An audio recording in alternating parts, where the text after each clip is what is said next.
کا خلاصہ۔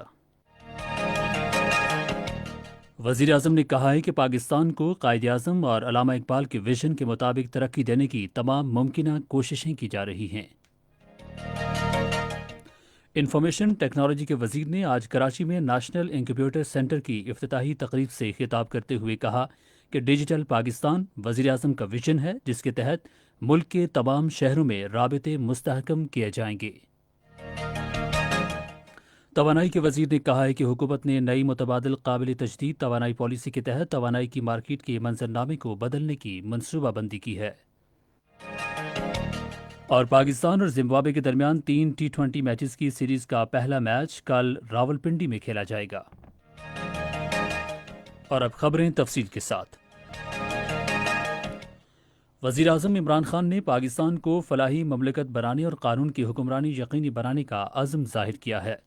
انہوں نے آج سوات میں خیبر پختونخوا کے لیے صحت کارڈ پروگرام کے افتتاح کے بعد ایک جلسے عام سے خطاب کرتے ہوئے کہا کہ حکومت پاکستان کو قائد اعظم اور علامہ اقبال کے ویژن کے مطابق ترقی دینے کے لیے تمام ممکنہ کوششیں کر رہی ہے۔ انہوں نے کہا کہ سوات میں سیاحت کی وجہ سے صوبے میں خوشحالی اور ترقی ہوگی۔ وزیر اعظم نے عوام کو صحت کی سہولتیں فراہم کرنے پر خیبر پختونخوا کے وزیر اعلیٰ کی تعریف کرتے ہوئے کہا کہ یہ پہلا منصوبہ ہے جس میں صوبے بھر کی آبادی کو صحت کارڈ کی سہولت فراہم کی گئی ہے۔ انہوں نے کہا کہ حکومت نے ملک کے غریب عوام کو رہائش کی ارزاں سہولت کی فراہمی کے لیے نیا پاکستان ہاؤسنگ پروگرام شروع کیا ہے۔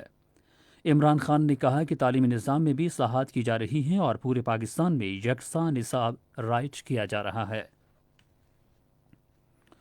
ادھر آج حسن ابدال ریلوے اسٹیشن کی اپ گریڈیشن کی تقریب سے خطاب کرتے ہوئے وزیر اعظم عمران خان نے کہا کہ ML1 منصوبہ ریلوے میں جدت پیدا کرے گا اور ملک کی معاشی سرگرمیوں کو فروغ دے گا۔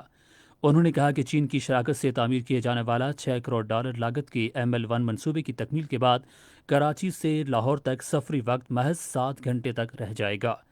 عمران خان نے کہا کہ یہ منصوبہ روزگار کے کثیر مواقع پیدا کرے گا اور معاشی ترقی میں اہم کردار ادا کرے گا۔ اطلاعات و نشریات کے وزیر شبلی فراز نے کہا ہے کہ گلگت بلتستان کے عوام نے حزب اختلاف کے کھوکھلے بیانیے کو مسترد کر دیا ہے۔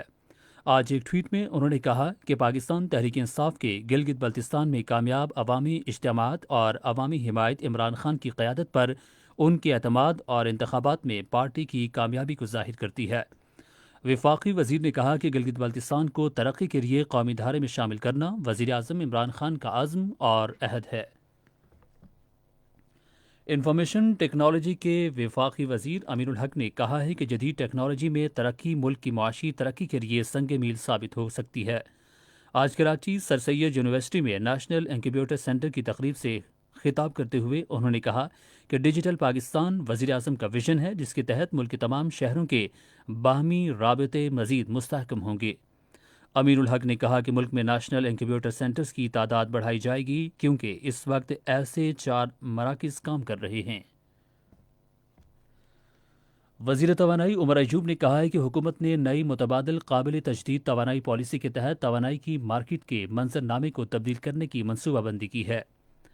آج اسلام آباد میں پاکستان میں تعینات ڈنمارک کے سفیر سے گفتگو کرتے ہوئے انہوں نے کہا کہ حکومت نے 2025 تک 25% جبکہ 2030 تک 30% قابل تجدید توانائی کے حصول کا ہدف مقرر کیا ہے۔ ڈنمارک کے سفیر نے حکومت کی قابل تجدید ماحول دوست توانائی پالیسی کو سراہتے ہوئے کہا کہ نئی پالیسی زیادہ شفاف اور سب کے لیے یکساں ہے۔ دنیا میں اسلامو فوبیا کے بارے میں ابھرتے ہوئے خدشات پر پاکستان نے اقوام متحدہ کی انسانی حقوق کونسل پر زور دیا ہے کہ کسی بھی ایک مذہب کے خلاف نفرت اور امتیاز کو اکسانے کے خطرات پر ایک بہتر ہم آہنگی پیدا کرے۔ جنیوا میں 47 رکنی انسانی حقوق کونسل کی سالانہ رپورٹ پر مباحثے کے دوران پاکستان کے مندوب قاسم عزیز نے کہا کہ اسلامو فوبیا صرف مسلمانوں کے مذہبی جذبات کو مجروح نہیں کر رہا بلکہ معاشرے کی جمہوری اور طبقاتی مسائل کا سبب بھی بن رہا ہے۔